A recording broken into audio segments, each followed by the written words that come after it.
It's Ken Harbaugh in the center of Kyiv at the Maidan, the plaza at the heart of the city where the revolution actually began in 2014. Since then, a makeshift memorial has sprung up to honor the thousands, the tens of thousands of Ukrainians who have fought defending their country. Every single one of these flags at my feet represents a Ukrainian fallen in battle. They've been placed there by family members, sometimes by members of the unit that lost the soldier.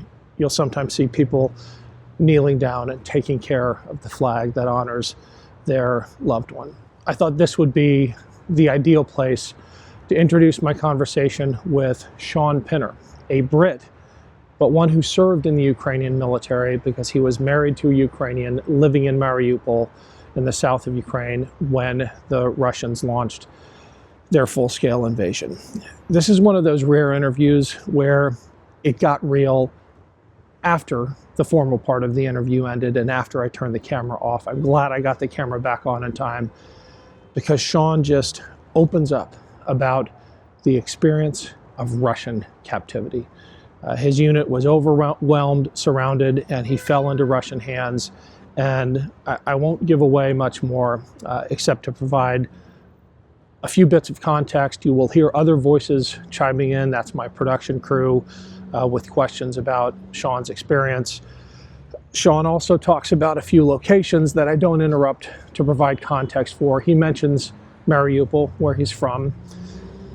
If you know anything about Mariupol, it's probably because of the theater there that women and children, hundreds of them, sought refuge in during the Russian assault. They actually made a sign, a massive sign in the front of the theater that said kids, to tell Russian pilots, the Russian military, that there were children inside. It didn't matter. They destroyed the theater anyway. Shaun also mentions Bucha, the site of a horrific Russian massacre in the opening weeks of the war. I've been to Bucha. I have seen it myself.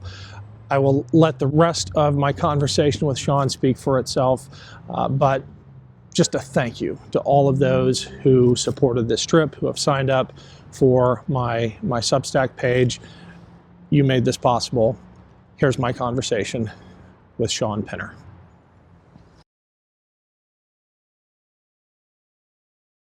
And the electrocution, I know it's a painful memory, but I'm wondering, like, for example, does your heart start to feel weird when you're getting, is it mostly pain at the extremity? It's really quiet, because one, nobody wants to touch you because you're being electrocuted. Yeah. That's one thing. And you sort of, I was sort of tied to the front legs of a chair. So when I was electrocuted, I was trying to stand up in the chair, literally standing up in the chair when they did it. And all you can hear is the tick, tick, tick, tick, tick, tick of the electric going through you. But generally, it's really quiet. You can't scream. You can't, because everything's fucking wide shut. Yeah. So generally, it's like 30 seconds of being, quiet. But it's so intense. And then when you turn it off, you just float back down. So I let out, I put it in the book as well. I let out this massive fire because all your organs just relax. And when I was being dragged back to my cell, I could hear the two guards talking, and one of them went. And I was thinking, this is the worst day of my, getting back to the cell, going, this has got to be the worst day of my life now. But the comedic value is something, how we deal with that. It's how we process it. Many soldiers have this comedic value because it's how we talk about it. So we make jokes of it, but it's still very emotional. At that point I thought I was going to die because they'd done it 3 or 4 times and I was just collapsed in chair. I was just dribbling. I couldn't even move. And the next morning my legs blew out quite large. They looked like elephant legs with blood coming from the capillaries where they'd been electrocuted, and I just couldn't walk because it must have been a power going to the floor through the shock. Jesus. So it was really in a really bad way. And they didn't want anything. Not really. They don't use torture like that. What they're doing is they want you to admit to places you haven't done and did things you probably haven't done and places you haven't been. So that's how they use it, and it's really effective. I use the Crocus massacre suspects as an example. They went through exactly the same thing as I did. I don't know if they did it or not, But I know damn well in Britain we don't cut off their ears, electrocute their genitalia, stick them on social media, create a trial by public opinion within days of the massacre, and then throw them in a court, make them do confessions to our newspapers, and they're all going, yeah, with a black eye, missing ear. One of them's unconscious in court, and I go, yep, guilty, never see him again. It's just how I was in the same system, the same stages. So you're sitting there not given any chance to even mount a defence. And you've got 3 judges now giving you the death penalty for something you haven't done. Hey everyone, it's Ken Harbaugh. Quick break to say just how grateful I am for all of your support for this channel and for this show. We have a big reporting trip coming up to Ukraine. I could use your help. We have to cover the film crew, interpreters, fixers, security. It's a whole thing, but it is worth it to be able to share with you and others what is actually happening on the ground there.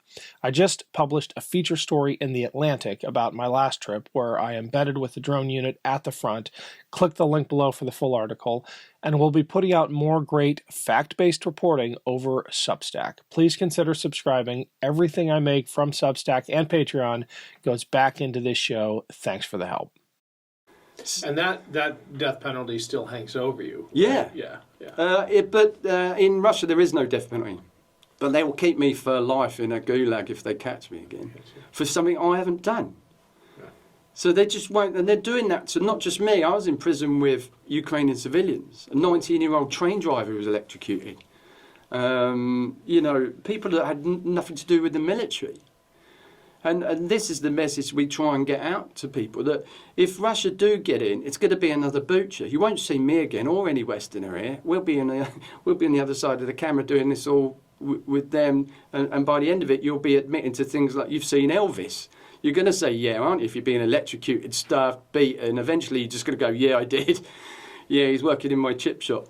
Yeah, it's just, you're going to eventually just, so they know that's a really good way of using torture. Because it gets you to admit to things you haven't done and places you haven't been. And that's how they use it. It's beyond frustration than what you're seeing in U.S. policy. You've been absolutely relaxed about talking about the craziness when you're looking at Trump, and you said the 12 hours of crazy, 24 hours a day. I'm going to use that, by the way. Yeah, absolutely, please. But when do you get enraged? When is that? Are you always fighting that rage of what you're saying with the way that Ukraine is treated or presented, especially when it comes to even U.S. authorities just spouting Russian disinformation like it's something that's real?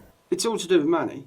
And I, being a soldier for 13 years, you don't really get political. And I found now, since my springboard into the political world, thanks to the Russians, I'm very political because I see things for what they are. I mean, it's all money. It's all business deals and money at the expense of people and lives on the ground. When you hear Trump say something along the lines of, Zelensky is responsible, the guy walked into a door the other day, Yeah. and you just think, how the hell does he know about anything? And you just sit, when you start to dig deeper, and then you see on platforms like X, where you have RT selling their wares on X for their platform on Rumble, and then you sit there and the same journalist that's in front of you, who was calling you a Nazi with the FSB, is platforming his show on X that you can see on Rumble, and then you dig deeper and you think, who are the investors in Rumble? Oh yeah, JD Vance, all Trump's mob. So you just sit there and you realise it's all about the money. And it's about getting views and money and advertising from Russia for their Rumble platforms. RT get to platform that on Rumble. They get to use X to push out their adverts on there. But people don't know this. And the people are suffering are the women and children. There are over 25,000 people in Mariupol. The Bucha massacre, Irpin, the Children's Hospital in Kiev. And then people here who live it every day see someone like Trump say it's Zelensky's fault. Where do you go with that? Yeah. I'm good. That was an excerpt of my interview with Shaun Pinner. For the full-length version on Valor Media Network, click the link below, and a huge shout out to Phil Ittner for letting me use his studio in Kyiv. Please check out his podcast, On the Edge. The link is also below. Thanks, and apologies for the flickering lights. We're in the hotel bomb shelter. It sometimes happens. See you tomorrow.